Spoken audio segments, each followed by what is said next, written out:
Bonjour. En 2025, Mountain Changemakers vous propose un nouveau podcast, un face-à-face préparé par notre rédaction, Talk to You le podcast, l'actualité de la transition des territoires de montagne, vue par les acteurs économiques, politiques et associatifs de la montagne. Mountain Changemaker est une association qui regroupe un laboratoire d'action, un think tank, et un média digital qui fédère 70 associations, collectivités et entreprises qui partagent une même volonté de réfléchir ensemble à l'avenir des territoires de montagne et proposer des solutions face aux conséquences du réchauffement climatique. Notre raison d'être se résume en quelques mots: comprendre, imaginer, inspirer et agir ensemble pour le futur de la montagne. Nous avons fait le choix de la parole pour comprendre, imaginer, la parole pour rassembler et créer une dynamique, la parole pour être responsable et positif. Aujourd'hui, c'est un entretien enregistré à Chamonix que nous vous proposons. Laurent Surbeck reçoit Mathieu de Chavannes, le patron de la Compagnie du Mont Blanc. Mathieu, bienvenue. On est dans un nouvel épisode de Talk to You. C'est notre programme de rencontre sur Mountain Changemaker. Alors la tradition dans Talk to You, c'est on commence par une petite meilleure connaissance de ton parcours. On va écouter ensemble une petite bio de ta vie. Ouf, j'ai peur. Mathieu. Dans l'univers du tourisme de montagne, un nom revient souvent, Mathieu de Chavannes. Patron de la Compagnie du Mont Blanc depuis 2013, vous incarnez une vision moderne et engagée de l'exploitation des domaines skiables et des sites d'altitude. Passionné par les grands espaces et la mécanique des stations, vous commencez des études de commerce à Lyon avant d'obtenir un MBA en Caroline du Nord, forgeant ainsi votre approche du développement touristique et de la gestion d'entreprise. Aujourd'hui à la tête de la Compagnie du Mont Blanc, vous vous imposez comme un acteur clé du tourisme alpin. Sous votre direction, l'entreprise ne se limite pas aux remontées mécaniques, elle repense l'expérience en altitude, mêlant performance économique et respect de l'environnement. Face aux enjeux climatiques, vous prenez une adaptation intelligente, intégrant innovation écologique et optimisation des infrastructures. On dit que vous êtes charismatique, têtu et fonceur, mais que vous savez écouter et prendre en compte les remarques justes. Né en 71, quelle belle année, marié à une infirmière et père de plusieurs enfants, vous vous sentez jugé par une génération qui vous dépasse. Vous avez rencontré Thomas Pesquet et Emmanuel Macron, venus observer les effets du réchauffement climatique à la mer de glace. Des rencontres inspirantes qui vous ont permis de renforcer votre carnet d'adresses, déjà bien rempli. Vos valeurs fondamentales se résument en quelques principes. La famille comme ancrage, work to win comme moteur, et ne rien lâcher comme philosophie, avec parfois une pizza Parma de chez Valerio, accompagnée d'un verre de Bourgogne de préférence. Sportif passionné, vous trouvez votre équilibre dans la nature et la montagne à travers le trail, le ski et le kitesurf. Conscient que l'avenir des stations passe par une diversification des activités, vous misez sur un tourisme 4 saisons, valorisant le patrimoine naturel autant que les sensations fortes. Entre tradition et modernité, vous façonnez la montagne de demain avec rigueur et passion. Mathieu, ta réaction? Oui, c'est plutôt flatteur, je t'en remercie. Oui, les traits de caractère, oui, c'est plutôt bien décrit, oui. C'est les mêmes commentaires qui me reviennent de ma famille, donc je valide, oui. Alors c'est vrai que au-delà du goût pour la pizza Parma, il y a quelques éléments qui sont importants et qui sont revenus et qui touchent évidemment notre sujet principal sur Mountain Changemaker, c'est constater, poser les questions et réfléchir à l'avenir. On parle de la mer de glace évidemment, on parle des gens que tu as accueillis pour venir constater ces effets. On parle de ta notion de la génération future sur laquelle tu te sens jugé par. Tu l'avais dit une fois dans une interview. Mmh. C'est important, ça encore, c'est un moteur aussi d'avoir cette notion d'entretenir au mieux et de faire en sorte que ce décor naturel, on le rend, ou en tout cas on l'amène toujours plus beau, plus naturel, tout en l'exploitant. Oui, alors c'est un objectif, hein, bon, que je me suis fixé à titre personnel, mais en fait, quand tu es dans une vallée comme la vallée de Chamonix, on est très nombreux à avoir cette vision des choses. Donc il y a une forme de on est poussé par un mouvement collectif pour, essayer d'atteindre ces objectifs. C'est toujours la même chose, la vie, c'est un équilibre. Il faut trouver, le bon équilibre entre, heu, l'activité économique, parce elle est indispensable pour que les gens puissent vivre dans la vallée, tout en respectant cet environnement. Et quand on est ici, oui, on constate à quel point la mer de glace, voilà, c'est symbolique, mais c'est vrai, c'est un bon exemple. Heu, 10 mètres de perte par an, voire plus de certaines années, c'est colossal. Donc, on réalise, il suffit d'aller se promener, on voit à quel point la nature évolue. Et donc, ça nous oblige. Voilà. Et c'est intéressant. Et c'est intéressant à ce niveau-là. Moi, je vois mon job comme ça, une façon de donner accès à, on dit d'exceptionnel accessible. Alors, parfois, c'est un peu prétentieux, mais l'idée, c'est de juguler à la fois l'accès à des sites et puis faire interagir des gens de la vallée, justement, pour expliquer cet environnement dans lequel les gens se trouvent. Et la bonne nouvelle, c'est qu'il y a une vraie appétence. Ça, on le constate, et de plus en plus. Alors après, on va peut-être on va y venir, hein. Il y a une évolution de tous ces paramètres, mais comment faire en sorte, justement, de cumuler ce côté un peu pédagogique, tout en permettant aux gens de contempler avec une architecture la plus respectueuse possible de l'environnement. Ça, c'est passionnant. On va parler des grands projets, que tu mènes, au sein de la Compagnie du Mont Blanc. On va parler aussi de la Compagnie du Mont Blanc et de sa transformation. Juste avant, on va écouter, quelques réactions, qui ont été, enregistrées, dans les rues de Chamonix, il y a 48 heures. On parle aménagement et transition avec les travaux de la Compagnie du Mont Blanc. Vous en pensez quoi? Mountain Change Makers vous pose la question. Les travaux du Montant-Vert, de la mer de glace, vous en pensez quoi? C'est une solution qui est bien pour les touristes, parce que ça leur permet de pouvoir accéder à la mer de glace sans trop effort. Bon, après, avant, il y avait les escaliers, c'était vraiment bien. On pouvait faire un effort. C'est toujours bien d'améliorer la vallée et d'avoir possibilité d'avoir des gens qui viennent. Le premier argument qui est avancé, c'est effectivement de pouvoir rendre accessible quelque chose qui pourrait se ranger dans ce qu'on appelle le tourisme la dernière chance. Et effectivement, c'est chouette de pouvoir rendre accessible le glacier à des gens, que ça les touche, qu'ils puissent prendre conscience des enjeux, des évolutions. Et ça, si on l'explique, c'est encore mieux. Donc c'est pour ça qu'il y a eu aussi cet argument de les travaux au nouveau glaciarium qui sont en cours normalement. Et donc ça, c'est chouette. De ce point de vue-là, on va dire que c'est cool. Par contre, si on parle pédagogie, je trouve que marcher les 500 marches pour descendre à la mer de glace, c'était ultra pédagogique. Que devenir ce site? Un grand point d'interrogation quand même. On sait que la mer de glace recule de plus en plus. Moi, je la vois disparaître. Je suis guide d'autres montagnes, donc je la vois disparaître de plus en plus. Après, qu'est-ce qui va devenir? On n'en sait pas. L'avenir nous le dira, mais bon, si les travaux qui ont été faits là, quand même, il faudra les recommencer, parce que ça va être pendant une quinzaine d'années maximum. Et l'investissement qui a été fait, je trouve qu'il est un peu exagéré par rapport au temps que ça va durer, quoi. Et le site des Grands Montets? Le site des Grands Montets. Moi, en tant que skieuse, je trouve que c'est bien de pouvoir aller skier sur le glacier, mais c'est très égoïste. Voilà. En même temps, il faut évoluer avec notre temps. Si les gens skient, ou bien on leur demande d'arrêter de skier, mais il faut faire vivre aussi la vallée. Je pense qu'il y a un avis dans la vallée qui est relativement, pas unanime, mais qui fait quand même pas mal le consensus, c'est-à-dire que c'est cool d'avoir un bassin qui soit accessible uniquement en ski de randonnée. Je suis pas hyper fan de l'explication qui en a été faite, ne serait-ce que d'un point de vue architectural. La Compagnie du Mont Blanc est devenue société à mission. Est-ce que vous êtes au courant? Oui, je suis au courant. C'est une évolution de la structure, quoi. Est-ce que tu es au courant que la Compagnie du Mont Blanc est devenue société à mission? Non, pas du tout. Je sais que la Compagnie du Mont Blanc a une fondation et je sais que la Compagnie du Mont Blanc est quand même pas mal proactive sur des initiatives de formation, d'éducation à l'environnement, d'essayer de réduire ses impacts, ses déchets, la mise en place de navettes, par exemple, pour ses salariés qui travaillent plus bas en vallée et qui montent ici tous les jours.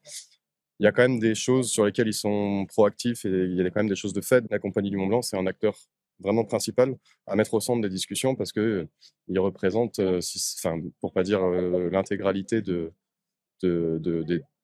l'économie touristique et de l'économie du ski.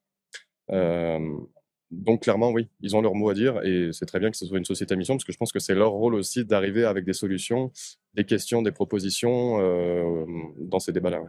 Mathieu, tu as des réactions là-dessus? Alors, si on commence par, bon, il y a les sujets, grands projets, et travaux qui vont avec, mais qui sont des projets plus que des travaux d'ailleurs. Il y a la société à mission qui a été évoquée, c'était un sujet sur lequel je voulais revenir avec toi. On voit d'ailleurs qu'il y a des gens qui sont au courant, d'autres non, ce qui est normal en soi.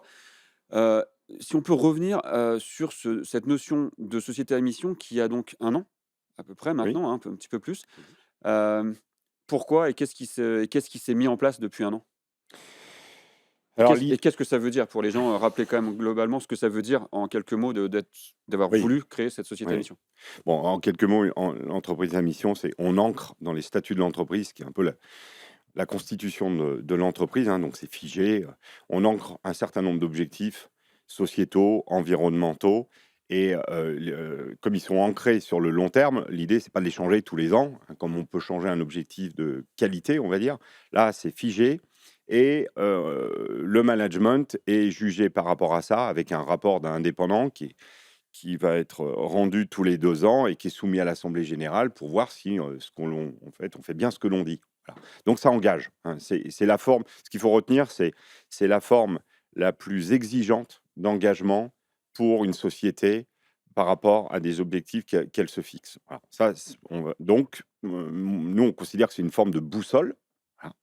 Une constitution, c'est une boussole, ça nous permet de dire: «Bon, bah, il y a un cap, hein, on s'est engagé, maintenant on respecte ses engagements», et l'idée étant d'être le plus possible une entreprise du territoire. Voilà.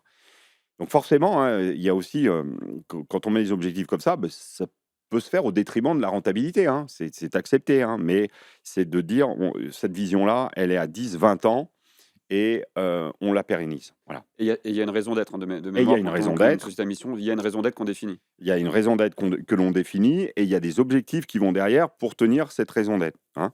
Donc rendre accessible la montagne à chacun et ensemble préserver ce bien précieux confié par le territoire. Ça, c'est la raison d'être. Hem, alors moi, je suis évidemment, heu, partial, mais la société à mission au sein de la Compagnie Mont Blanc, la dynamique, elle marche bien. Et ça, je suis très content. Elle marche très, très bien. Ça nous permet, d'aligner les intérêts. On a, franchi pas mal d'étapes. On avait besoin d'identifier des ambassadeurs au sein de l'entreprise pour, faire le relais avec nous. On a fait un appel à candidature, on a eu 25 personnes, ce qui est bien, hein. On en a choisi 15 parce que dans un premier temps, on voulait être focus. Ces personnes-là, on leur libère des heures. Donc là, on est sur 4 heures de temps par mois, mais on va probablement augmenter parce que le rendu, c'est qu'ils sont super motivés et qu'ils ont identifié plein de choses à faire, qu'ils ont besoin d'un peu plus de temps. Donc on va probablement augmenter le nombre d'heures. Ils travaillent sur 3 projets: l'accessibilité, les déchets et la communication au sens large du terme, en interne et avec les parties prenantes. Parce que l'idée de la société à mission, c'est d'être une entreprise du territoire, et donc forcément de renforcer les liens avec les socioprofessionnels, les associations, les élus, les habitants, hein. Le constat étant que, et moi je le dis régulièrement, mais une entreprise touristique comme la nôtre, elle se doit de traiter les habitants avant tout, avant même ses clients. Parce que s'il y a une forme de rejet, hein, de désappropriation du territoire, on va à la catastrophe. Voilà. Donc ça engendre, de traiter des thématiques comme telles le transport, hein, telles, l'ouverture des sites, l'accessibilité, tels évidemment les enjeux, environnementaux, et ce qu'il y a de passionnant, c'est que depuis 1 an, je pense qu'on a vraiment bien progressé là-dessus. On va au contact, on organise des réunions régulières, elles sont animées, il ressort pas mal de choses, et ensuite on traduit ça par des groupes de travail en interne, hein. Moi, je passe beaucoup, beaucoup de temps à aller toutes les semaines, je vois 2 à 3 groupes sur les sites, hein, donc c'est aussi une démarche, très engageante du management, mais je sens bien que ça prend, ça marche, et ça plaît parce qu'on sait où on va et pourquoi on y va. Ça donne du sens, quoi. Enfin, le mot peut être galvaudé aujourd'hui, mais là, c'est véritablement le bon vocabulaire, quoi. Sur les différents sites, on va revenir au projet, mais su l'évolution, de l'activité de la Compagnie du Mont Ouais, Blanc par rapport à ses clients. oui. Dans quel sens elle va? Chamonix, reste un quelque part, j'allais dire une exception, en tout cas, quelque chose d'assez unique sur l'équilibre été-hiver. Est-ce que ça change? Est-ce que le ski reste le ski? Est-ce que l'été comment ça évolue? Alors, ça va peut-être te surprendre ce que je vais te dire, mais le, heu, l'environnement dans lequel on se trouve, il évolue fortement. On pourra y revenir, réchauffement climatique. Mais j'ai envie de te dire que le comportement des clients évolue pratiquement plus vite. Je vais te donner quelques exemples. On constate, on a changé les appareils, notamment, sur le versant sud, donc il y a une accessibilité qui est meilleure et on est en centre-ville.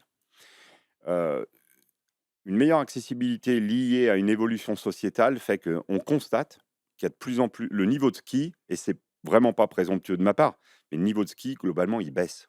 Il baisse sur les domaines. Il y a de plus en plus de gens qui c'est probablement un effet Instagram, mais qui ont envie de se mettre au ski parce que, clientèle notamment étrangère, hein, souvent, qui voient que, bon, tu es face au Mont Blanc, tu glisses, c'est sympa. Du coup, ils rentrent dans une démarche d'apprentissage, mais d'apprentissage, très accéléré de leur part et nous, on a dû renforcer le nombre de pisteurs, sur le site de Brévand, de la Flégère. Pourquoi? Parce qu'il y a de plus en plus de gens qui viennent sur ces sites-là, qui sont de plus en plus accessibles et qui, en fait, n'ont pas le niveau, et ne se sont pas donné les moyens d'apprendre le ski tel qu'on l'a connu, nous, à nos âges. Résultat des courses, bah, ils se retrouvent au milieu d'une piste à dire, «J'arrête, je ne sais plus comment, faire». Et donc, il faut venir les chercher, les évacuer, voilà. Donc, il y a une remise en cause aussi de nos jobs en interne par rapport à ça. On ne le voyait pas ça avant. On a cherché un blessé, jamais un débutant qui n'a pas le niveau et qui jette l'éponge. Donc, ça, c'est de plus en plus. Alors, ça ne veut pas dire que tout va évoluer comme ça, parce que je pense, et j'en suis même convaincu, mais avec la réouverture des grands montets, on va donner accès à voilà, un domaine de haute montagne qui est connu pour justement son exigence en termes de ski et cette clientèle de haut niveau, elle va revenir sur les grands montets. Mais force est de constater qu'il y a une évolution. Ils skient moins longtemps et le niveau de ski, il baisse. Ce que l'on constate aussi, c'est que, et ça c'est une bonne nouvelle, mais qu'on a de plus en plus de piétons qui viennent sur les sites, de gens qui veulent faire des raquettes, de gens qui viennent en altitude juste pour aller à un bar, consommer, prendre un verre, pas forcément skier. Un domaine skiable, il faut faire attention, on ne peut pas tout mélanger. Bon, donc ça va dans le bon sens entre guillemets d'ouvrir la montagne à d'autres profils, d'accord? Une forme de démocratisation, mais il faut que ça s'accompagne, et ça c'est notre rôle aussi, de messages pédagogiques en termes de sécurité et puis de messages de respect de l'environnement. Attention, vous rentrez dans un environnement sensible, faites attention, voilà, les déchets, on communique énormément sur les déchets parce qu'on est toujours stupéfait du volume que l'on retrouve en fin de saison. Heu, donc voilà, faut s'habituer et puis il y a une évolution du métier en interne. Je le disais, un pisteur, il doit accompagner cette clientèle, débutante qui ne connaissait moins avant et lui, il a un changement radical de son métier, c'est par rapport au réchauffement climatique. Encore une fois, des versants comme, le versant sud, ils ont des quantités de neige qui tombent d'un coup, qui se réchauffent, drastiquement. Donc, danger d'avalanche, en plus, élevé qu'auparavant. Une évolution géologique du terrain qui est phénoménale, les mouvements de roches, gel, dégel, pluies diluviennes, heu, cumulés avec, des effets de givre que l'on ne voyait pas avant sur quelques centaines de mètres. Donc voilà, il y a une émulsion, il y a un apprenti c'est intéressant, hein, mais ça va encore plus vite, je veux dire, que pratiquement, l'évolution du changement climatique que, on connaît déjà depuis de nombreuses années et pour lequel on s'adapte. Mais le client change aussi. Voilà, c'est le message. Il change, au moins aussi vite. Le client, est-ce que la compagnie Mont Blanc arrive aussi à «l'éduquer», entre guillemets? Je veux dire à le sensibiliser, Mmh. parce que peut-être qu'il y a un rôle pédagogique, tu en parlais. Il monte à l'Aiguille du Midi, il y a une phrase qui dit: «On ne protège bien que ce qu'on connaît bien». Oui, Est-ce qu'il y a aussi une responsabilité que oui. tu te sens enfin, par la gestion de ces sites, Montanvert, Aiguille du Midi, et autres évidemment sites d'altitude, pour que les gens se rendent plus compte de ce qui se passe, le comprennent un peu plus, ils soient sensibilisés et repartent peut-être avec un peu plus de conscience de ce qu'ils peuvent tous faire? Alors, c'est non seulement une responsabilité, mais c'est même une finalité.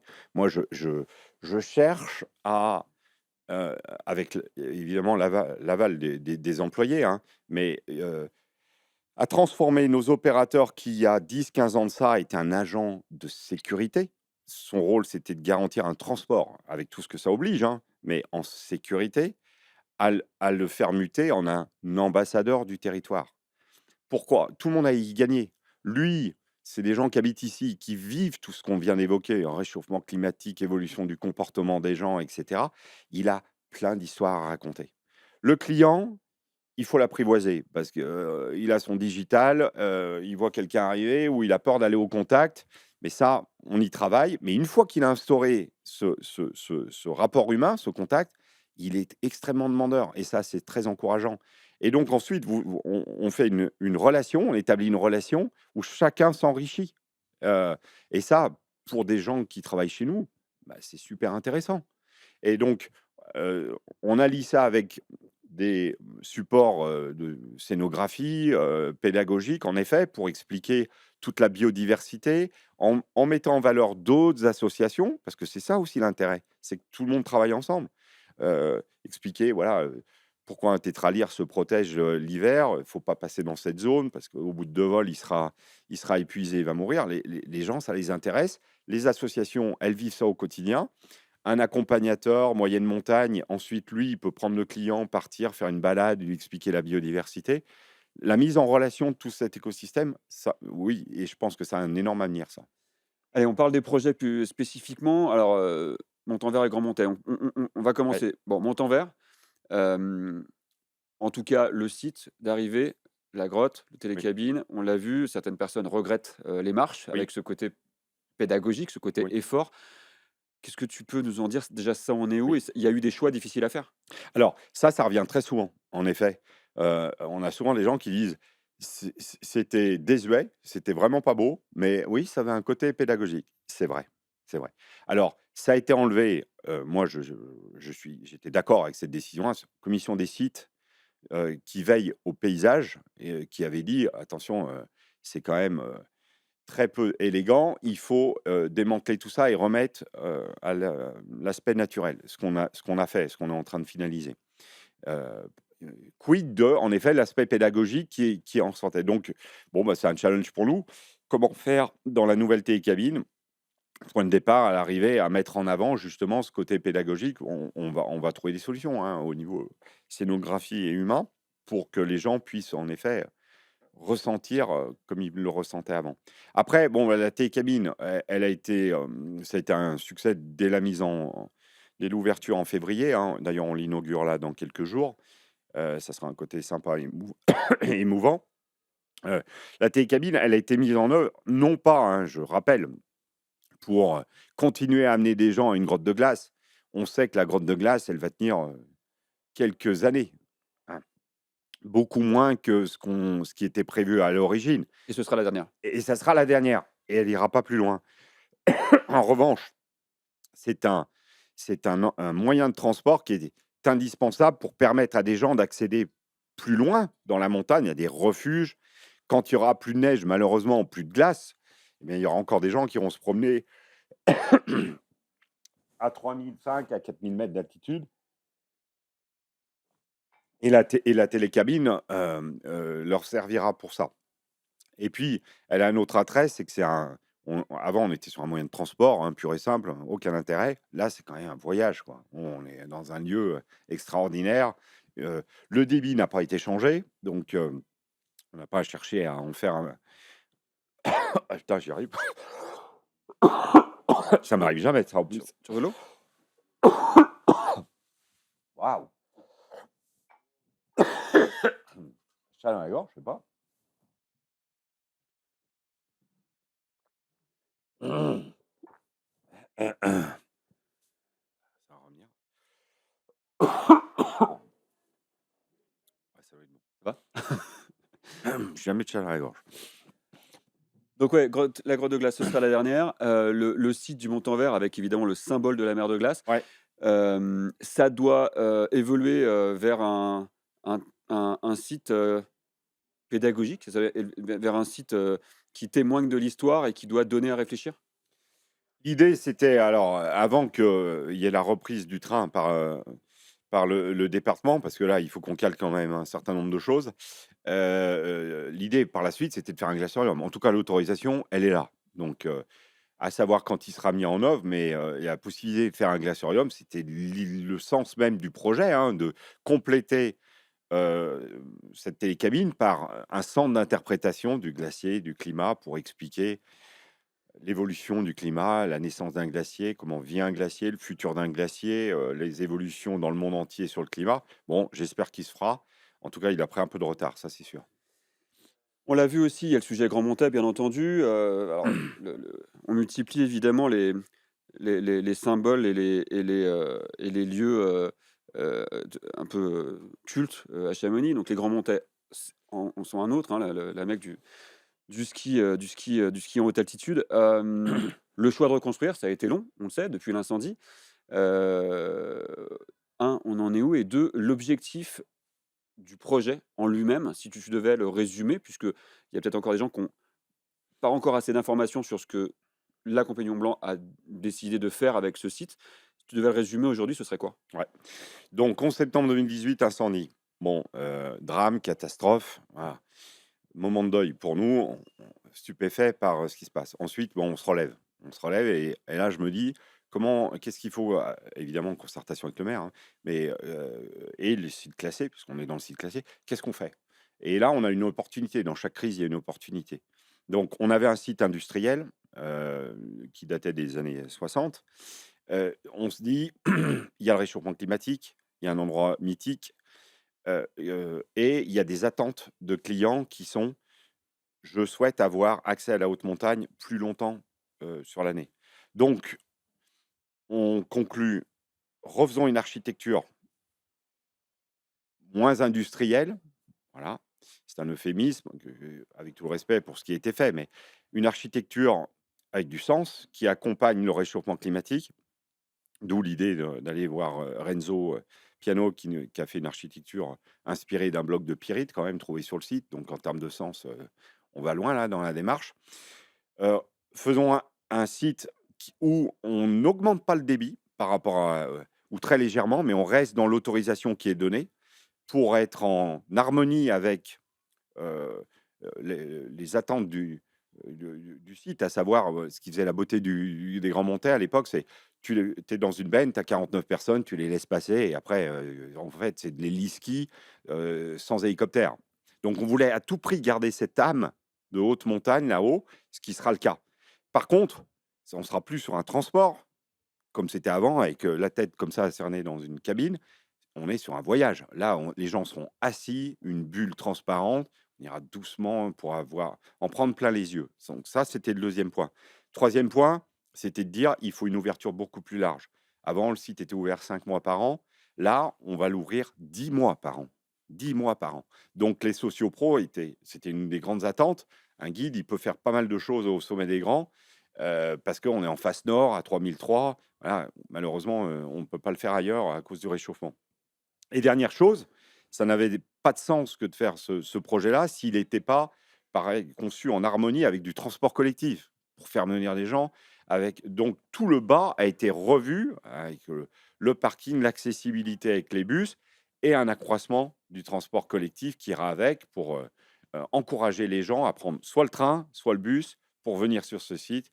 Une architecture magique, une ouverture plus large, mais par contre, le lieu, il reste le même.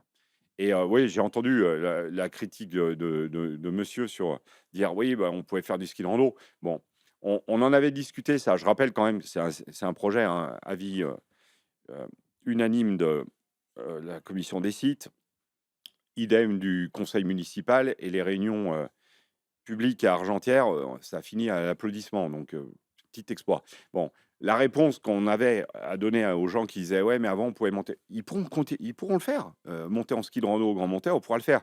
Mais il y a quand même pas mal d'autres endroits dans la vallée où on peut faire aussi du ski de rando, voilà, sans avoir une télécabine dans la vue. Et par contre, réouvrir ce site-là pour les grands skieurs, c'était une demande forte. Ok, on va passer et finir par une petite rubrique où je ne te pose pas de questions, où je te laisse juste réagir à une image. Tu vas la voir, on a deux images. Je te demande juste, qu'est-ce que ça t'inspire? Ouais, tristesse de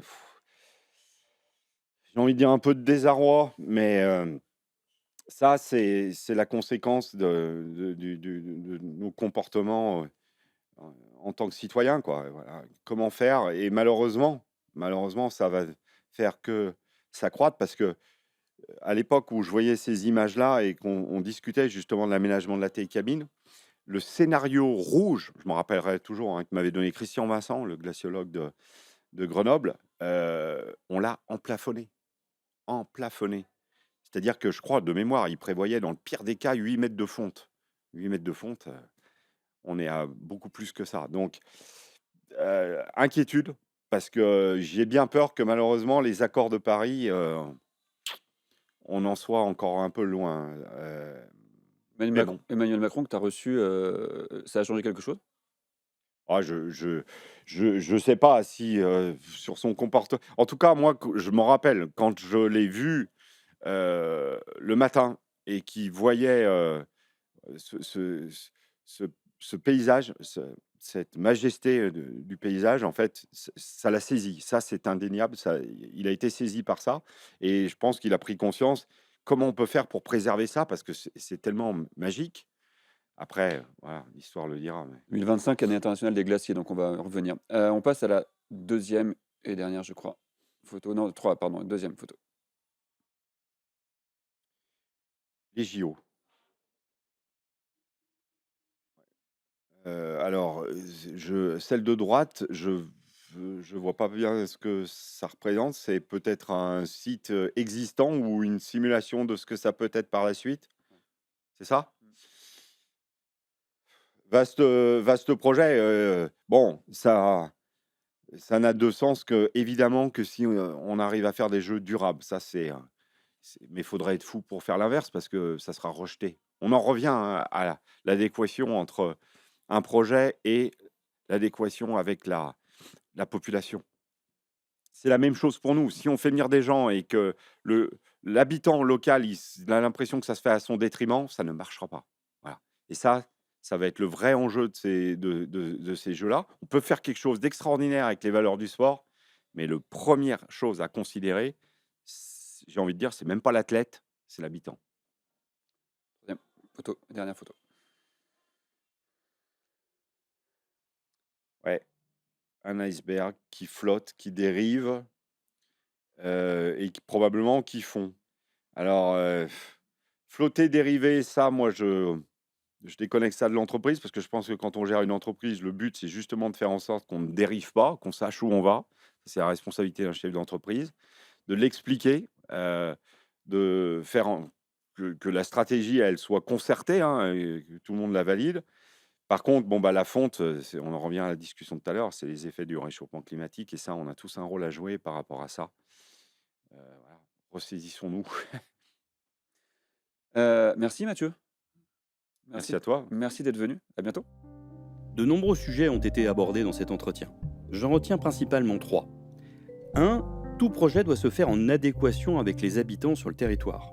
C'est le cas pour les grands travaux de la Compagnie du Mont-Blanc, comme pour les futurs Jeux Olympiques d'hiver, Alpes 2030.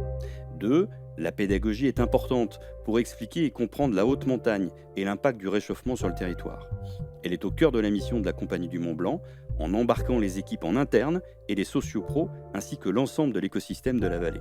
Enfin, en devenant société à mission, la Compagnie du Mont-Blanc a choisi une forme très exigeante de management et de structuration à long terme de l'entreprise. Une nécessité pour aligner les intérêts de tous et de renforcer les liens avec le territoire. C'était Talk to You de Mountain Changemakers. Merci de suivre ce podcast. N'hésitez pas à mettre des commentaires pour enrichir nos propos et nos futurs podcasts. Je vous invite à découvrir tous nos programmes en vidéo sur notre plateforme et nos applications mobiles, à nous suivre sur les réseaux sociaux, LinkedIn et Instagram. Ce podcast est disponible sur les principaux sites d'écoute, Apple Podcast, Deezer ou Spotify. Ce numéro de Talk to You, le podcast, a été réalisé par Tom Surbeck.